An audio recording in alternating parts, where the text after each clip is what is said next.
Good morning. Positive for today. Let's talk about gym workout again. At alam niyo po, matagal na ako nag-gym. 2015 pa when I was working. Tapos tinuloy ko sa seminary dahil meron naman po doong mga gym equipments. At feeling ko, mali ang aking posture. Kaya halos walang nangyayaring development. At ngayon po, bumalik ako sa pag-workout 2 months ago. Isa sa mga kinonsider ko, yung manghingi ng tulong or magpa-coach. Isa po sa magandang benefits ng pag-seek ng tulong sa mga gym coach.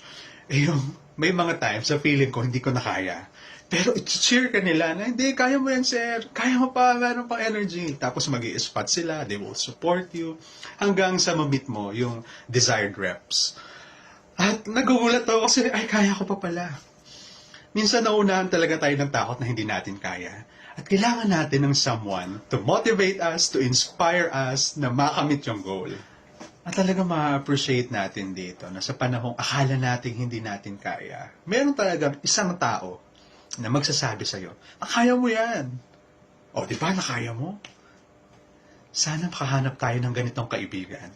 O kung meron tayong ganitong kaibigan, treasure them. Love, love.